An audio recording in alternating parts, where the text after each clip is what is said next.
సంవత్సరాల తరబడి ఎన్ని మందులు వాడినా మీ మోకాల నొప్పులు తగ్గట్లేదా? ప్రాణ పెయిన్ క్లినిక్ లో అత్యాధునిక చికిత్స.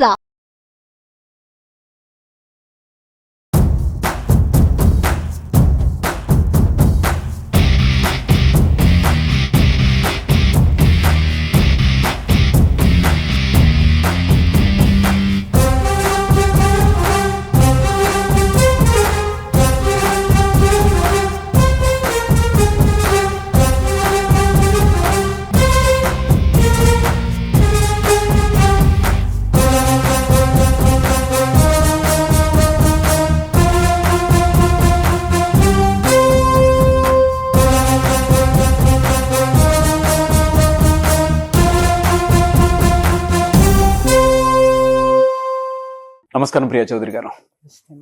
ఇళ్లల్లో ఉండేటువంటి విషయమే, చిన్నప్పుడు అన్నదమ్ములు కానీ అన్న చెల్లెలు కానీ చాలా బాగుంటారని స్వార్థం కూడా ఉంటుంది వాళ్ళకి. చిన్నప్పుడు మా అన్నను ఏమనంటే నేను ఊరుకుంటానా అని గొడవకి వెళ్ళిపోతారు. తమ్ముడిని ఏదనంటే అన్న ఊరుకుంటూ వస్తాడు. పోనీ చెల్లిని ఏమనన్నా సరే అన్నయ్య వచ్చేస్తాడు. చెల్లి కూడా అన్న మీద ఒక్క మాట పడినవదు. మా అన్నను అంటావా అని. ఆడపిల్ల అయితే కొట్టడానికి వెళ్ళిపోతారు, మా అన్నను అంటావా అని. అంటే అంత ప్యూర్ బాండింగ్ లవ్ ఉంటుంది చిన్నప్పుడు. కానీ పెద్దయ్యే కొద్ది ఏంటంటే రాను రాను తగ్గిపోతుంది. అదే తల్లిదండ్రులు ఉన్నంత కాలం పిల్లలు ప్రేమగానే ఉంటారు. ఎప్పుడైతే తల్లిదండ్రుల కాలం చెల్లిపోయి వెళ్ళిపోతారో దాని తర్వాతే స్టార్ట్ అవుతుంది. పెద్దవాళ్ళల్లో కొంచెం పెద్దయ్యాక అహం కానీ స్వార్థంతో కానీ విడిపోతూ ఉంటారు కదా. అటువంటి వాళ్ళు వీడియో చూసిన తర్వాత ఒక్కసారైనా సరే అవును కదా, ఇది నిజం కదా, మేము కలిసి ఉంటే బాగుంటుంది అనే ఫీల్ అవ్వాలని, దానికి ఏం చెప్తారు మీరు? ఫస్ట్ అన్నారు కదా, చిన్నప్పుడు చాలా బాగుంటారు, పెద్దయిన తర్వాతే భేదాభిప్రాయాలు వస్తూ ఉంటాయని. చిన్నప్పుడు ఉండేటటువంటి మనస్తత్వము ఎలాంటిది అని అంటే దేవుడికి దగ్గరగా ఉంటుంది.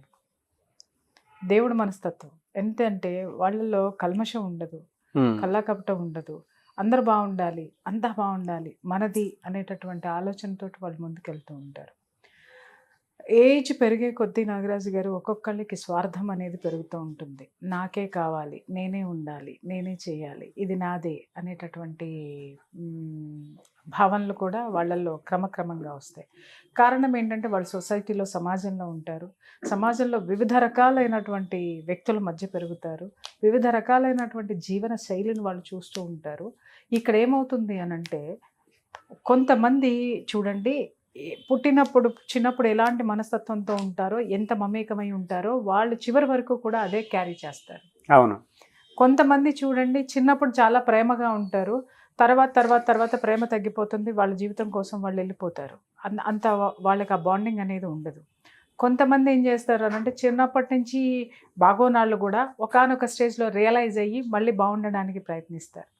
ఇవన్నీ కూడా, ఈ చేంజెస్ అన్నీ కూడా మన జీవితంలో ఎందుకు వస్తాయి అనంటే మన చుట్టూ ఉన్నటువంటి సమాజం మనకు బోళ్ళని నేర్పిస్తూ ఉంటుంది. ఆ నేర్చుకునేది ఏ విధంగా నేర్చుకుంటున్నాము? ఒకటి గుర్తుపెట్టుకోవాల్సింది ఏంటి అనంటే, ఒక ఇంట్లో ఒక గర్భంలో పుట్టినటువంటి మనతో పుట్టిన వాళ్ళు మనకి శత్రువులైతే నీకు ఏ సంబంధము లేనటువంటి వాళ్ళు నీకు మిత్రులు ఎలా అయ్యారు? అది ఒక క్వశ్చన్ వేసుకోవాలండి ఫస్ట్. అవునండి, ఒకే గర్భంలో పుడతారు ఇద్దరు కలిసి. ఒక గర్భంలో పుట్టి ఒక ఇంట్లో తిని అదే తిండి తిని అదే తల్లిదండ్రుల పెంపకం రెండు ఒకేలా ఉంటాయి. అదే పెంపకంలో అదే వాతావరణం మధ్య పుట్టినటువంటి మీరు ఒకటి కాలేనటువంటి వాళ్ళు, మీలో ప్రేమ అనేటటువంటి లేనటువంటి వాళ్ళు, సమాజములో మీరు దాన్ని ఎక్కడ వెతుక్కున్నారు? ఒకటి, ఇప్పుడు నీ తమ్ముడే నీకు తప్పు అని నువ్వు వేలెత్తి చూపించినప్పుడు, లేదా నీ అన్న నీకు తప్పు అని వేలెత్తి చూపించినప్పుడు, లేదా నీ అక్క చెల్లెళ్ళు తప్పు అని నువ్వు క్వశ్చన్ చేసేటప్పుడు, అరే అసలు నేను ఎక్కడి నుంచి వచ్చాను, తనేంటి, నేనేంటి, అసలు మేము ఎలా పెరిగాము, ఎలా ఉన్నాము అనేటటువంటి జ్ఞానాన్ని వీళ్ళు రాను గాలికి వదిలేస్తూ ఉంటారనమాట. ఏంటంటే వాళ్ళ చుట్టుపక్కల ఉన్నది మాత్రమే శాశ్వతం అనుకుంటారు, కానీ వాళ్ళ మూలాలు ఎక్కడ అనేది మర్చిపోవటం అనేది ఇక్కడ వచ్చిన పెద్ద ఇది. వీళ్ళ మీద ప్రభావం ఏంటంటే సమాజం ఒకటి ప్రభావితం చూపిస్తుంది. తర్వాత వీళ్ళ లైఫ్ పార్ట్నర్స్ వస్తారు. అది చూడండి, కొంతమంది పిల్లలు ప్రేమ వ్యవహారానికి వచ్చేసరికి విడిపోతారు. అంటే ప్రేమించడం ఒకళ్ళకి ఇష్టం ఉండదు, ఒకళ్ళకి ఇష్టం ఉంటుంది. అక్కడ విభేదాలు వస్తాయి. అన్నదమ్ములు కానీ, అక్క చెల్లెలు కానీ, అన్న చెల్లెళ్ళకి కానీ అక్కడ వస్తాయి. లేదు, ఎవరిలో స్వార్థం పెరిగినా రెండో వాళ్ళు వాళ్ళకి దూరం అయిపోతూ ఉంటారు. అలాంటి పరిస్థితులన్నీ కూడా వీళ్ళు సమాజం నుంచి తీసుకోవడం ఉంటుంది. అయితే మీరు అడగచ్చు, మేడం సమాజం నుంచి తీసుకుంటుందని అన్నారు, వీళ్ళ మైండ్ ఏమైంది అంటే వీళ్ళ బుద్ధి వీళ్ళకి పని చేయడం లేదా అనేసి మాట్లాడతారు. మీరు పని చెయ్యదు సార్. ఎందుకు అనంటే మనం బుద్ధి అనేటటువంటి దాన్ని సమాధి చేసేసి మనసు అనేటటువంటి దాన్ని ఇక్కడ చుట్టి నా మనసు నా మనసు నా మనసు అంటాం, కానీ నా బుద్ధి ఏమైందిరా అని ఎప్పుడు అనం. మనం ఆ మనసునికి ఎక్కువ స్వేచ్ఛనిచ్చేస్తాం. చూడండి, మనసు ఎప్పుడు స్వేచ్ఛను కోరుకుంటుంది, మనసు స్వార్థాన్ని కోరుకుంటుంది, మనసు విశృంఖలత్వాన్ని కోరుకుంటుంది. దానికి ఎక్కడా కూడా బౌండరీస్ ఉండవు, కళ్ళాలు లేవు. కానీ మన బుద్ధి ఉంది చూసారా, అది పర్ఫెక్ట్గా ఉంటుంది. నీ శరీరానికి, నీ మనసుకి, నీ జీవన శైలికి ఏది కావాలో కొలతలు ఉంటాయి దానికి. కాబట్టి ఆ బుద్ధిని మనము సమాధి చేసేయడం అనేది మాత్రం జరుగుతుంది. ఒకటి నేను అడుగుతానండి, చాలామంది తెలుసుకోవాల్సినటువంటి విషయము, చాలామంది నేర్చుకోవాల్సినటువంటి విషయం ఏంటి అని అంటే, సమాజంలో ఇవాళ మొన్న మీకు పరిచయం అయినటువంటి వాళ్ళు మీకు అంత గొప్ప వ్యక్తులుగా కనపడి వాళ్ళ కోసం పరుగులు పెట్టి వాళ్ళ కోసం చాకరీలు సేవలు చేసేటటువంటి మీరు, రేపొద్దున వాళ్ళు మీ కడదాకా ఎవడొస్తాడో గుర్తుపెట్టుకోండి. మీరు పోయారు అని విన్న తర్వాత ఎంత శత్రువులైన మనస్సులో బాధ, కన్నీటి చుక్క నీ తోబుట్టిన వాళ్ళ నుంచే వస్తుంది. డెఫినెట్గా వస్తుంది. నేను చాలా సందర్భాల్లో చూశానండి, అన్నదమ్ములు కొట్టుకొని పడక ఆస్తుల దగ్గర ఏదో ఒక విధంగా సంవత్సరాలు 30-40 ఏళ్ళు మాట్లాడుకున్నటువంటి అన్నదమ్ములు, అన్న చనిపోయాడు అనగానే తమ్ముడికి ఒక విధంగా చెప్పాలంటే ఎక్కువ స్వార్థపరుడు తమ్ముడు. భరించలేక అన్న వెళ్ళిపోయాడు. వెళ్ళిపోయిన తర్వాత అన్న పేరెత్తితేనే వాడు అలా వీడిలా అనేటటువంటి మాట్లాడేటటువంటి మనస్తత్వం ఉన్నటువంటి వ్యక్తి అన్న చనిపోయాడు అని అనగానే అసలు ఫస్ట్ పట్టించుకోనట్టుగా యాక్ట్ చేశాడు. బట్ మధ్యాహ్నం అయ్యేసరికి వెక్కి వెక్కి వెక్కి వెక్కి ఏడవడం మొదలుపెట్టాడు. ఇక రాత్రి అయ్యేసరికి వీళ్ళ బంధువులు ఏమంటారు, మేము 40 ఏళ్ళ మట్టి 30 ఏళ్ళ మట్టి మనం ఏం చేసామో పట్టించుకోలేదు, మనం ఏమయ్యామో పట్టించుకోలేదు, నువ్వు ఎట్లా వెళ్తావు, నువ్వేం చేస్తావు, అసలు మనకి సంబంధాలు లేవు కదా అనేసి భార్య బిడ్డలు మాట్లాడారు. మాట్లాడినా సరే ఒంటి మీద బట్టలతోటి వాళ్ళన్న కరెక్ట్గా అతను వెళ్ళేసరికి శ్మశానం దగ్గర ఉన్నాడు. డైరెక్ట్గా శ్మశానం దగ్గరికి వెళ్ళి బోర్ని ఏడ్చినటువంటి సంఘటన నాకు తెలుసండి. అక్కడ అతను ఏడ్చింది ఏంటి అని అంటే, అన్నా నువ్వు ఎక్కడున్నా నువ్వు ఉన్నావనే ఒక భరోసా నాకుండేది, ఆ ఆత్మతోటి నేను చెప్పుకునేవాడిని. ఇప్పుడు ఎవరన్నా నాకు వింటారు. ఇప్పుడు అర్థమైంది నేను ఫిజికల్గా నేను ఎంత మిస్ చేసుకున్నాను అని చెప్పేసి ఆ ఏడుపు నాకు ఇప్పటికీ తలుచుకుంటే కళ్ళల్లో నీళ్ళు వస్తాయన్నమాట. నాకు కూడా, నాకు మా నాన్న గుర్తొస్తున్నారు. ఎస్, వాళ్ళిద్దరి మధ్య బాండింగ్ ఆ విధంగా ఉండింది. ఖచ్చితంగా ఉంటుందండి, ఖచ్చితంగా ఉంటుంది. ఆ ఏడ్చిన తర్వాత అప్పుడు మనిషి చనిపోయిన తర్వాత నువ్వు రియలైజ్ అయ్యావు. అదే 30 ఏళ్ల ముందు కనుక నువ్వు రియలైజ్ అయ్యి ఉన్నట్టయితే, మీరిద్దరూ కలిసి ఉన్నట్లయితే, మీ బాధలు, మీ కష్టాలు, మీ యొక్క ఉన్నతి, మీ యొక్క బలము ఎలా ఉండేదో. వీళ్ళిద్దరూ కొట్టుకోవడం వల్ల, వీళ్ళిద్దరూ విడిపోవడం వల్ల ఏమైంది, వీళ్ళకంటూ ఒక చుట్టాల సర్కిల్ ఎలా అంటే వీళ్ళు విడిపోయిన దాన్ని ఎవరికాళ్ళు వాడేసుకున్నారు అనమాట. అంటే ఏంటి, వాడంటే పడనాళ్ళు వీడి దగ్గరకు వచ్చి వాడి మీద చెప్పడము, ఇంకా ఎక్కువ గ్యాప్ పెంచుకుంటూ వెళ్ళిపోయారు. విషయం ఏంటంటే, వీళ్ళు విభేదాలు వచ్చి వీళ్ళు విడిపోయి వీళ్ళ జీవితాలు వీళ్ళు బ్రతుకుతున్నా, వీళ్ళిద్దరిని కలిపి బంధువులు ఎక్కడున్నా సరే వెటకారంగా మాట్లాడుకోవడం అనమాట. వాళ్ళు మాట్లాడుకోరుగా, వాళ్ళు అట్ట కదా, వీళ్ళు ఎట్ట కదా, వీళ్ళు ఇది కదా, వాళ్ళు అది కదా అని మాట్లాడుకోవటం.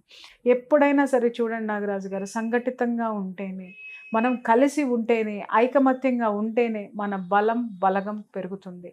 దాన్ని ఎప్పుడైతే మనం నాశనం చేసుకుని బయటకు వస్తామో, మన ఇంట్లో ఉన్నటువంటి విభేదాలు ఏవైతే ఉన్నాయో మీరు కూర్చుని పరిష్కరించుకునేవే అవన్నీ కూడా. పరిష్కరించుకోలేని దారిలోకి కనుక మీరు వెళ్ళారు అనంటే, ఇక్కడ మీ ప్లేస్లో ఎన్నో ఎన్నో ఎన్నో శక్తులు మీ చుట్టూ చుట్టేసి మిమ్మల్ని చివరికి ఒంటరి వాళ్ళని అయితే మాత్రం చేసేస్తాయి. అతను ఏడ్చాడు ఆ రోజు, శ్మశానంలో ఏడ్చాడు. ఎందుకంటే నాకు బాగా గుర్తు అనమాట, ఇది జరిగి ఒక 17-18 years బ్యాక్ ఇష్యూ అనమాట ఇది. అంటే వన్ ఆఫ్ మై జర్నలిస్ట్ అనమాట, ఫ్రెండ్, అదేలేండి. ఇక్కడ ఏంటంటే శ్మశానానికి ఆడవాళ్ళు కూడా వెళ్తారు కదా, అప్పుడే నాకు తెలుసు శ్మశానానికి ఆడవాళ్ళు కూడా వెళ్తారు అనేసి. సో ఆయన సీనియర్, మాకు సీనియరు. అందరం వెళ్ళాము, మిత్రులు అందరం కలిసి వెళ్ళిన తర్వాత అప్పుడు అతను వచ్చి ఏడ్చిన ఏడుపుకి ఆ తర్వాత ఏం జరిగింది అంటే వాళ్ళ కుటుంబ సభ్యులు చెప్పటం అనేది జరిగింది ఇక్కడ. ఆ సంఘటన, అతను మాట్లాడే మాటలు ఏంటి అనంటే, అన్న ఎంతోమంది మనల్ని విడగొట్టడానికి వచ్చారన్నా, కానీ మనల్ని కలపడానికి మనం ఎందుకు ముందుకు రాలేదన్నాయి, మనం ఎందుకు ముందుకు రాలేదన్నాయి, నువ్వు ఒక హస్తం ఎందుకు ఇవ్వలేదన్నాయి, నేనెందుకు చేయలేదన్నాయి అని చెప్పేసి అని అతను ఆ 30 సంవత్సరాల ఉన్నటువంటి బాధ మొత్తం కూడా వెళ్ళగక్కి ఒక విధంగా ఆయన ఏమైపోతాడో అని చెప్పేసి అని అటు నుంచి అటు మేము హాస్పిటల్కి తీసుకెళ్ళడం అనేది జరిగిందనమాట.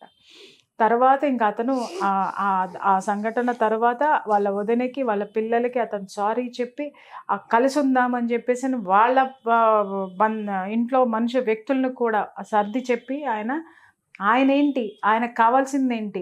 ఇప్పుడు చూడండి సార్, ఒంటరి వాళ్ళం అయిపోతాం మనం. కేవలము నువ్వు నీ పుట్టింటిని వదిలేసి నువ్వు నీ అత్తగారి మాటలు వింటున్నావు, వాళ్ళు కావాలి నీకు, అదే నీ స్థానం అని అనట్లేదు. కానీ నువ్వెక్కడి నుంచి వచ్చావనే మూలాల్ని నువ్వు ఎందుకు చెరిపేసుకుంటున్నావు? ఇక్కడ రెండోది కూడా ఇక్కడ 2 కారణాలు ఉంటాయి సార్. ఇక్కడ వీళ్ళిద్దరిలో స్వార్థపరులు ఉంటారు, భయంకరమైన స్వార్థపరులు ఉంటారు. వాళ్ళ పనులు వాళ్ళు చక్కబెట్టుకోవడం కోసం ఏం చేస్తారంటే రెండో వాళ్ళ మీద విపరీతమైనటువంటి నెగిటివిటీని ప్రచారం చేసేటటువంటి క్యారెక్టర్స్ కూడా కొన్ని ఉంటాయి. వాడు అట్లా చేశాడు, వీళ్ళ సింపతి గెయిన్ చేసుకుంటూ వీళ్ళ అవసరాలని ఇది చేసుకుంటూ వాడికేంటి బాగా సంపాదించుకుంటున్నాడు. అయ్యో నా పిల్లలకి ఫీజు కట్టడానికి కూడా లేదు, అయ్యో మా ఆవిడకి మొన్న హాస్పిటల్ తీసుకెళ్దామంటే డబ్బులు కూడా లేవు, మేమేంటి అని వాడి మీద వాడు ఎట్లా సంపాదిస్తున్నాడు అనడానికి వీళ్ళు ఒక 4 వేసి చెప్తారు. లేదు, వాడి క్యారెక్టర్ ఏంటి అనేది వీళ్ళు 4 వేసి చెప్తారు. ఎందుకు? వీళ్ళకి ఫీడింగ్ దొరకడం కోసం. సరే వీళ్ళు చేస్తారు, బాగుపడ. పాప వాడేం చేస్తాడు, వాళ్ళు ఈ చుట్టాలందరిలో వాడు వెధవైపోయి వాడిని ఎంత ఒంటరిని చేసేస్తారు అనంటే చివరికి వాడు చనిపోయిన తర్వాత వాడి ఒక శవయాత్ర కూడా ఒంటరిగానే జరుగుతుందండి. అవునండి. అవి చాలా చాలా బాధేస్తాయి. ఎందుకనంటే ఇంకొకటి ఒంటరిగా జరుగుతుందండి. ఎలా అని చెప్తున్నానంటే ఎవరు రారని కాదు, అందరూ వస్తారు, కానీ వచ్చిన తర్వాత అతను ఎలాంటి వాడు అనేదే మాట్లాడుకుంటారు, మంచితనం అనేది అక్కడ మాట్లాడరు. అట్లా చేసుకున్నాడు, తమ్ముడు ఉంటే పోయేది కదా, ఇప్పుడు చూడు ఎవరు లేకుండా చేసుకున్నాడు, అయ్యో అట్లా చేశాడు, ఇట్లా చేశాడు, అట్లా ఇది అదే అని చెప్పేసి అని ఈ చెప్పుడు మాటలు ఎవరైతే చెప్పి పెట్టి ఉంటారో ఆ చెప్పుడు మాటల్ని అల్లుకుంటూ ఉంటే సార్ ఆ ఆత్మ ఏడుస్తుంది సార్. అప్పుడు నేనిది అని చెప్పుకోవడానికి ఆ ఆత్మ మాట ఎవరికి వినపడదు. ప్రతి ఒక్కళ్ళం కూడా నిద్రలో అలాగే ఏడుస్తాం. నన్ను నమ్మండి, నన్ను వినండి, మనం కలిసి ఉందాం, మనం బాగుందాం. ప్రతి ఒక్క ఆత్మ నిద్రలో మేలుకుని ఏడవకపోతే నన్ను అడగండి. ఇది నిత్యం జరిగేటటువంటిది సార్. ఎంతమంది మనకి బలగాలున్న రక్త సంబంధంలో ఉన్నటువంటి బలము అది ఎవ్వరూ పోర్చలేనటువంటిది సార్. ఆ యొక్క నైతికంగా బలం ఉంటుంది, మనకి ఆర్థికంగా కూడా బలం ఉంటుంది. ఒకళ్ళకొకళ్ళు హెల్ప్ చేసుకోవటంలో కూడా చాలా మంది ఉంటారు. చిన్నప్పుడే చాలా సాక్రిఫైస్ చేసి ఉంటారండి అన్నదమ్ములిద్దరు. చిన్నప్పుడే చాలా సాక్రిఫైస్. బయటోడు ఎవడన్నా వచ్చాడు అని అంటే వాడి మీదకి వెళ్ళిపోతారు తప్ప మా అన్నని అంటావా, మా తమ్ముడిని అంటావా అని ఎథికల్ గా కూడా అంత క్లారిటీ ఉంటుంది. ఇంకొకటి కూడా చెప్తాను సార్, ఇంకొక సంఘటన కూడా నాకు బాగా కలిసి వేసిన సంఘటన ఇంకొకటి ఏంటంటే, 2 అన్నదమ్ములు విడిపోయి దాదాపు అంటే వాళ్ళు పెళ్ళిళ్ళు అయిన తర్వాత భార్యల వల్ల విడిపోయారు. భార్యల వల్ల విడిపోయారు అనేది నేను యాక్సెప్ట్ చేయను. భార్యల వల్ల మీరు మిస్కమ్యూనికేషన్ క్రియేట్ చేసుకుని మీ బుద్ధి ఏమైంది, మీ ఇది ఎక్కడికి పోయింది, మీ నాలెడ్జ్ ఎక్కడికి పోయింది, భార్యల మీదకి నెట్టేసి మీరు అసహాయులై విడిపోయారు. విడిపోయిన తర్వాత సార్ ఈ యువతల వ్యక్తి అందులో ఒకానొక పర్సన్ చాలా స్ట్రగుల్స్ ఫేస్ చేశాడు అనమాట. డబ్బుంది, ఎక్కడ ఆరోగ్యం లేదు, డబ్బుంది కానీ ఎక్కడ మనశ్శాంతి అనేది లేదు. ఎక్కడ చూసినా సొసైటీలో ఎక్కడ చూసినా అతనికి వ్యతిరేకత వస్తుంది. ఒక బిడ్డ పెళ్లి చేశాడు, ఆ బిడ్డ పెళ్లి కాస్త చాలా ఉన్నతమైనటువంటి కుటుంబాలకి ఇచ్చి చేసిన తర్వాత వాళ్ళు ఏం చేశారు, అక్కడ ఏదో జరిగింది, పాప అమ్మాయి డివోర్స్ వరకు వెళ్ళి ఆ గొడవలే ఇంటికి వచ్చారు. ఎక్కడ చూసినా మనశ్శాంతి లేదు సార్. ఇతని చుట్టూ పెద్ద సర్కిల్ ఉంది. ఎవరి దగ్గరికి వెళ్ళినా కూడా ఏం మాట్లాడతారంటే ఇవాళ రేపు అంతే, కానీ విడాకులు ఇచ్చేసేయి అనే ఒకళ్ళు చెప్పటం, ఇంకొకళ్ళేమో ఏముంది ప్రపంచమంతా ఇట్లనే ఉందిరా, ఏం చేస్తామని ఇంకో పెగ్గు మందు ఎక్కువ తాగు అని చెప్పడము, ఇవి దొరుకుతున్నాయి. కానీ అతనికి ఎలాంటి మనసుకి ఎలాంటి ఇది దొరకలేదు. దొరకకపోతే ఒకసారి ఇట్లాగే నా ఆధ్యాత్మిక గురువు దగ్గరికి వచ్చారు ఆయన. ఇట్లా బాబా ఇట్లా నాకు అసలు ఎట్లానో నాకు మనశ్శాంతి లేదు, ప్రశాంతత లేదు, అన్నీ ఉన్నాయి, కానీ నాకంటూ ఎవరు లేరు బాబా, భగవంతుడు తప్ప అని చెప్పేసానంటే ఆయన కొంచెంసేపు అలా కళ్ళు మూసుకొని తర్వాత ఒకటే మాట అన్నారు ఆయన, అసలు నీ బంధాన్ని ఎక్కడో వదిలేసి లేని బంధాల్ని నువ్వు లేవు అని ఎందుకు అనుకుంటున్నావు? ఆల్రెడీ నీ బంధాన్ని వెనక్కి తెచ్చుకో, అన్నీ నీ వెనక వస్తాయి. ఈ సమాజం అంతా నా బిడ్డని ఇలా అంటున్నారు, వాళ్ళని ఇలా అంటున్నారు, నా బిడ్డను చూస్తూ నేను బ్రతకలేకపోతున్నాను, నేను ఒంటరివాడిని అయిపోయాను, నా భార్య కూడా నన్నే నిందిస్తుంది, నాకెవ్వరు లేరు బాబా అని చెప్పేసి ఆయన ఏడవడం మొదలుపెట్టారు. ఆయన ఒకటే మాట అన్నారు, నీ బంధం అక్కడ రెడీగా సిద్ధంగా నీ కోసం ఉంది, పో అని అంటే, ఎవరు అని అంటే నీ అన్న దగ్గరికి పో అని చెప్పేసి అన్న. బాబా నేను ఎప్పుడో 25 ఏళ్ల కిందట తెగిపోయినటువంటి బంధము, మళ్ళీ ఎట్లా వెళ్తాను, నేను వెళ్ళినా కూడా అసలు ఎవరు నన్ను యాక్సెప్ట్ చేయరు అని అంటే, ముందు నువ్వు వెళ్ళావా? వెళ్ళలేదు. వెళ్ళు, తిరస్కరణే వస్తుంది, అయినా సరే నీ ప్రయత్నం నువ్వు చెయ్యి, ఆ తర్వాత ఏం జరుగుతుందో చూడని చెప్పేసి అని పంపించారు. పంపించిన తర్వాత మళ్ళీ నాకు కొంచెం క్యూరియాసిటీలు ఎక్కువ కదా ఇలాంటి వాటిలో. కొంచెం ఆయన ఇంకొక విషయం ఏంటంటే he is a police officer. So నాకు నా ప్రొఫెషన్ దృష్ట్యా కూడా నాకు వాళ్ళతోటి కొంచెం పరిచయం ఉంది. పరిచయం ఉన్న తర్వాత వాళ్ళ మిసెస్ వాళ్ళందరితోటి ఉందన్నమాట. వాళ్ళు కూడా వస్తారు అక్కడికి. ఆమెను అడిగాను అనమాట, మేడం అదేంటి నేను మళ్ళీ కాల్ చేస్తాను మీకు, నాకు ఏం జరిగిందో చెప్పండి అని చెప్పేసాను. ఆవిడ నవ్వేశారు, ఏం జరుగుతుందమ్మా, ఏం జరగదు, వాళ్ళు రానివ్వరు, ఈయన ఊకే మా వాళ్ళు అనుకుంటున్నారు కానీ ఎందుకు రానివ్వరు, మా తోడుకోళ్ళు అట్లాగా, ఆవిడ ఇట్లాగా, ఈవిడ ఒక 10-15 లిస్టు చదివింది. 1 వీక్ తర్వాత వచ్చారు ఆయన. 1 వీక్ తర్వాత వచ్చి ఏం జరిగింది అని అడిగారు. బాబా వెళ్ళాను బాబా, కానీ చాలా గొడవ అయింది, నన్ను నానా మాటలని పంపించారు అని అంటే, ఎవరన్నారు అని అంటే, మా వదిన అంది, పిల్లలు అన్నారు. మీ అన్న అంటే, ఏమనలేదు బాబా, ఒక్క మాట కూడా అనలేదు, సైలెంట్గా కూర్చున్నాడు, నా మనసు బాధేసింది అని అంటే, అప్పుడు ఆయన అన్నారు, అన్నదెవరు, నీ వాళ్ళు కాదు, ఆయన సైలెంట్గా ఉన్నాడు అంటే అర్థం ఏంటంటే నువ్వెంత బాధపడుతున్నావో అతనిలో కూడా అంతే బాధ ఉంది, మళ్ళీ పో అని చెప్పి మళ్ళీ పంపించి అట్లా 2-3 సార్లు పంపించిన తర్వాత 4వసారి ఆయన అమ్మడి పెట్టుకొని వచ్చారు. వచ్చి బాబా ఆయన పాదాల మీద పడిపోయి అసలు విపరీతంగా ఏడ్చేశారు అన్నమాట. బాబా అసలు నాకు ఇవాళ నేను ఎంతో గొప్ప సంపన్నుని అనిపిస్తుంది, నేను సంపాదించినటువంటి ఉద్యోగము, ఈ సంపాదన, నాకున్న నేము, ఫేము ఈరోజు మా అన్న ముందు దిగదుడుపు, ఇవాళ నాకు ఎన్నో 1000 ఏనుగుల బలం వచ్చింది. ఇంకొకటి, మా అన్న మా ఇంటికి రాగానే చేసిన మొట్టమొదటి పని ఏంటి అని అంటే, కూతురు అత్తమామ ఇంటికి నడువురా, ఏం మాట్లాడతారో ఏం చేస్తారో చేద్దామని ఫస్ట్ ఆయన ఇంటికి కూడా రాలేదు. ఆయన చెప్పులు వేసుకొని అటు నుంచి అటే కూతురు యొక్క అత్తమామల దగ్గరికి వెళ్ళి వాళ్ళకి సర్ది చెప్పి వాళ్ళు ఎలా ఉన్నారు ఏంటి అనేది, ఈ పిల్ల తరపున తప్పులున్నా కూడా ఆయన క్షమాపణ చెప్పి, ఇక నుంచి మా పిల్లని ఇట్లా మేము చాలా జాగ్రత్తగా చూసుకుంటామని చెప్పేసి అని ఆయన సెట్ చేసి, ఫస్ట్ కూతురు కాపురాన్ని సెట్ చేసి తర్వాత ఈయన ఇంటికి వచ్చాడు. సొంత అస్తిత్వానికి ఉన్నటువంటి బలం అది. ఎగ్జాక్ట్లీ. ఎప్పుడైతే అన్న ఇంటికి వచ్చాడో ఈ వీళ్ళ మీద ఎగదోసే వాళ్ళందరూ ఉన్నారు కదా, ఇక వాళ్ళందరూ మెల్లగా సైడ్ అయిపోవటం మొదలుపెట్టారు. అప్పుడు అతని మొహం చూడాలండి, ఎంత గ్రేస్ఫుల్గా ఉందో, ఎంత అతని యాటిట్యూడ్ ఎంత బలంగా ఉందో తెలుసా. నాది, నాకున్నారు చూడండి, నేను కూడా బలవంతుణ్ణి. మరి ఆయన పాకెట్లో గన్ ఉంది, ఆయన చేతిలో అధికారం ఉంది, మరి ఇన్ని ఉన్నా కూడా ఆయన ఒంటరితనం ఎక్కడ ఉన్నారు అని అంటే కేవలము బంధం. ఏ బంధాన్ని అయితే, రక్త సంబంధాన్ని, ఏ బంధమైనా కానీ నాగరాజ్ గారు, రక్త సంబంధం తీసుకోండి, భార్యాభర్తల బంధం తీసుకోండి, తండ్రి బిడ్డల సంబంధం తీసుకోండి, ఏదైనా కానీ ఆ బంధాన్ని దయచేసి తుంచుకోవద్దు. తుంచుకొని వెళ్ళిపోయారు అనంటే మీ అంత ఒంటరితనము, మీ అంత దురదృష్టవంతులు ప్రపంచంలో లేరు.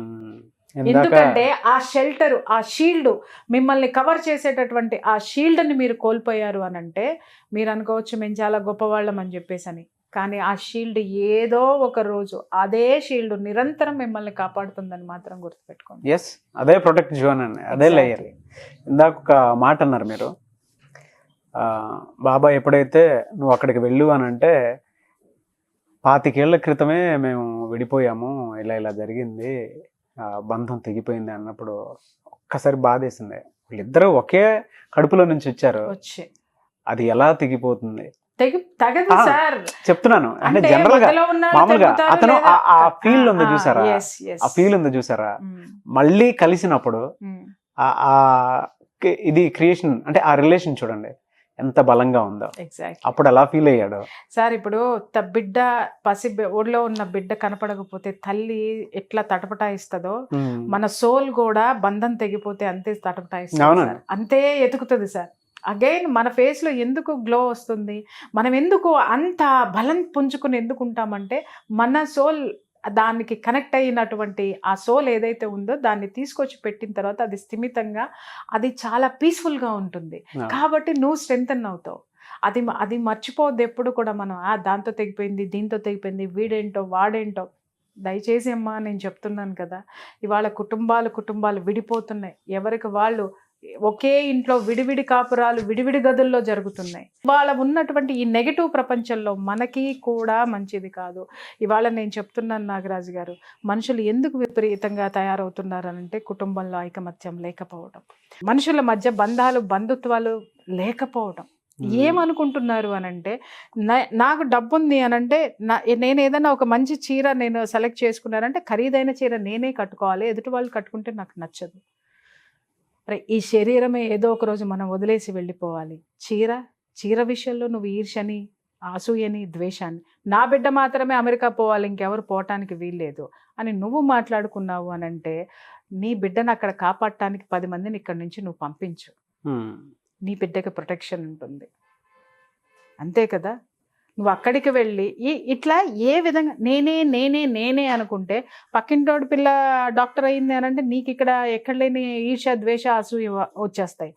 అది డాక్టర్ అవ్వకపోతే రేపొద్దు నీకు ఎవరు వైద్యం చేస్తారు? అవును. పక్కింటోడు మిలిటరీ ఆఫీసర్ అవ్వకపోతే దేశాన్ని ఎవడు కాపాడుతాడు?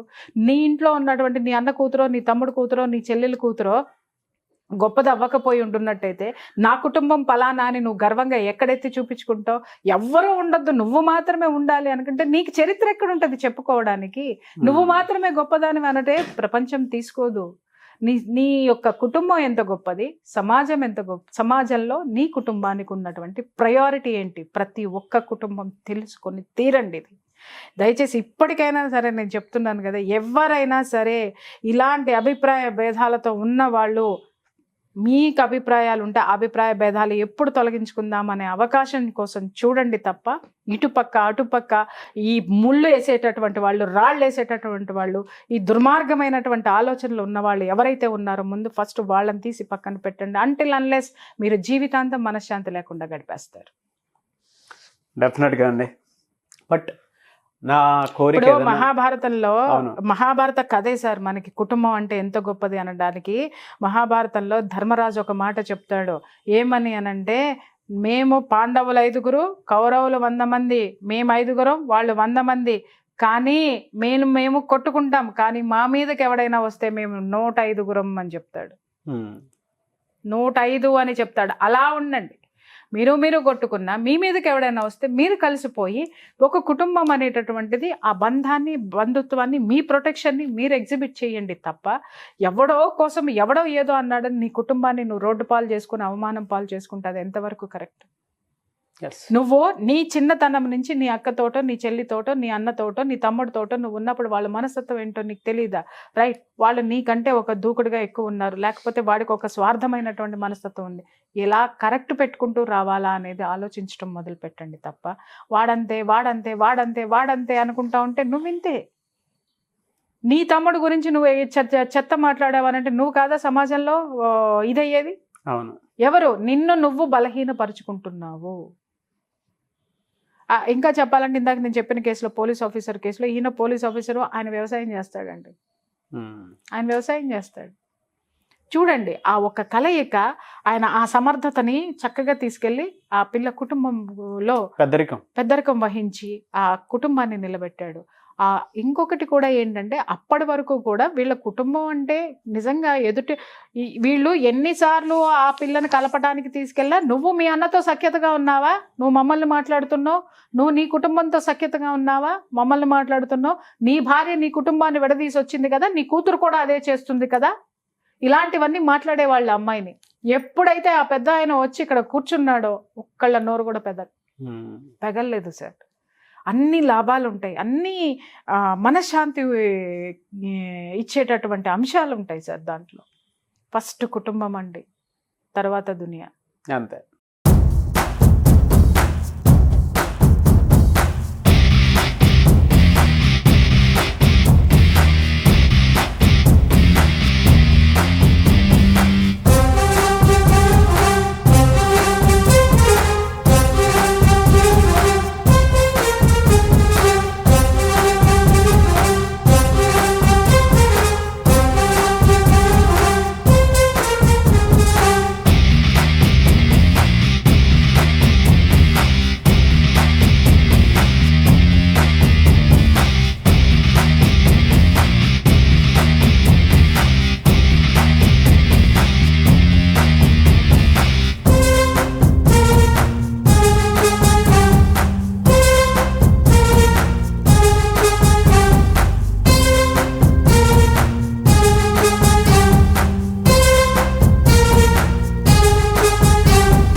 సుమన్ టీవీలో మీ పర్సనల్ అండ్ బిజినెస్ ప్రమోషన్స్ కోసం కింది నెంబర్కి కాంటాక్ట్ చేయండి.